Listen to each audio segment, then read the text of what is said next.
بسم اللہ الرحمن الرحیم۔ اللہ کے نام سے شروع جو بڑا مہربان نہایت رحم والا ہے۔ السلام علیکم دوستو، قناۃ اسلام میں خوش آمدید۔ اور ایک بہت پیاری دعا کے ساتھ، خوبصورت زندگی خود بخود نہیں بن جاتی بلکہ اس کی تعمیر روزانہ کی دعاؤں پر ہوتی ہے۔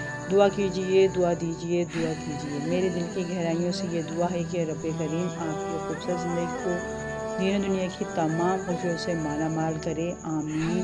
آج میری ویڈیو کا موضوع ہے حضرت سلمان کی دعوت میں مچھلی بھوکی رہ گئی۔ سلمان علیہ السلام نے اللہ تعالیٰ سے دعا مانگی، اے میرے پروردگار، میری مغفرت فرما اور مجھے ایسی بادشاہت عطا فرما جو میرے بعد کسی کو بھی میسر نہ ہو، بے شک تو بڑا عطا فرمانے والا ہے۔ اللہ تعالیٰ نے آپ علیہ السلام کی دعا کو قبول فرمایا اور ایک عظیم الشان بادشاہت عطا فرمائی اور جنات، ہوا، چرند پرند کو آپ علیہ السلام کا فرما بردار بنا دیا۔ دنیا آپ علیہ السلام کے لیے وسیع کر دی گئی۔ بے بہا نعمتیں ملنے کے بعد ایک دن حضرت سلیمان علیہ السلام نے دنیا کی تمام مخلوقات کو کھانا کھلانے کے لیے اللہ تعالیٰ سے اجازت طلب کی، اے میرے معبود، اگر آپ مجھے اجازت دیں تو میں آپ کی تمام مخلوقات کو پورے سال کھانا کھلاؤں۔ اللہ تعالیٰ نے آپ علیہ السلام کے پاس وحی بھیجی کہ تو اس پر ہرگز قدرت نہیں رکھتا۔ حضرت سلیمان علیہ السلام نے درخواست کی کہ یا الہی، ایک ہفتے کے لیے مخلوق خدا کو کھانا کھلانے کی اجازت دے دیں۔ اللہ تعالیٰ کی طرف سے جواب ملا کہ تو اس کی بھی طاقت نہیں رکھتا۔ حضرت سلیمان علیہ السلام نے پھر درخواست کی کہ یا اللہ، ایک دن کے لیے اجازت دے دیں۔ اللہ تعالیٰ نے وحی بھیجی کہ تو اس کی بھی قدرت نہیں رکھتا، لیکن اللہ نے آپ علیہ السلام کو مخلوق خدا کی ایک دن کی ضیافت کی اجازت فرما دی۔ اجازت ملتے ہی حضرت سلیمان علیہ السلام نے تمام جنات، انسانوں کو حکم دیا کہ وہ تمام مخلوقات کی ضیافت کے لیے حلال جانور جمع کریں۔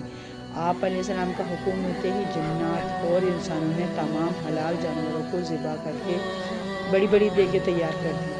اللہ کے نبی کی طرف سے مخلوق خدا کے لیے اتنی بڑی ضیافت تھی کہ جس کا تصور کرنا بھی مشکل ہے۔ جنات نے پکے ہوئے کھانوں کو جب بڑے بڑے جنگلوں میں پھیلایا تو ان کی لمبائی اور چوڑائی 1 مہینے کی مسافت کے برابر بن گئی۔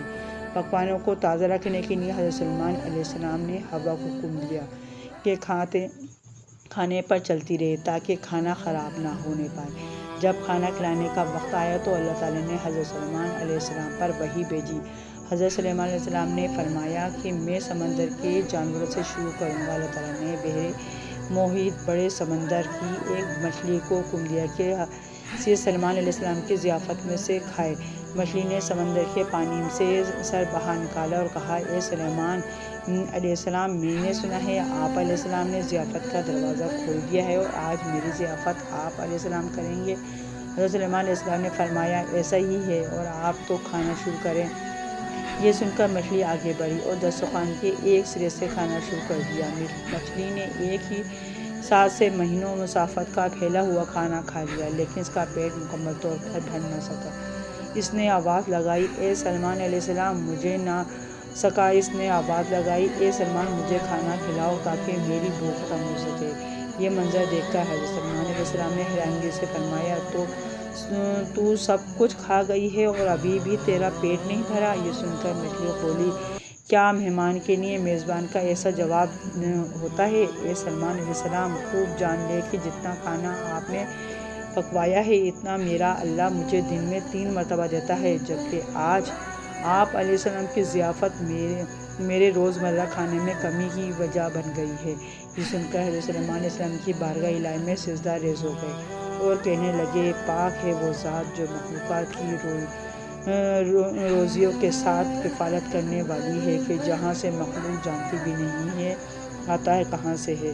حضرت سلیمان علیہ السلام کے اس واقعے سے یہ پتہ چلتا ہے کہ دنیا بھر میں انسانوں سمیت پائے جانے والی تمام مخلوقات، خواہ وہ ایک ننھی سی چیونٹی ہو یا سمندر کی دیو، ہیکل، ویل، مچھلی، سب کا رازق اللہ تعالیٰ ہی ہے۔ وہ پتھر میں 6 کیڑوں کو کس طرح اور کیسے رزق دیتا ہے، یہ اس کی حکمت طاقت ہے۔ اللہ کی تمام مخلوق بھوکی اٹھتی ضرور ہے، لیکن میرا رب کسی کو بھوکا سونے نہیں دیتا۔ سبحان اللہ۔ ویوز اگر میری یہ ویڈیو اچھی لگے تو میرے چینل کو سبسکرائب ضرور کریے گا، کیونکہ میری کوشش ہوتی ہے کہ میں آپ کو سچ پر مبنی ویڈیو سنا سکوں۔ اللہ حافظ۔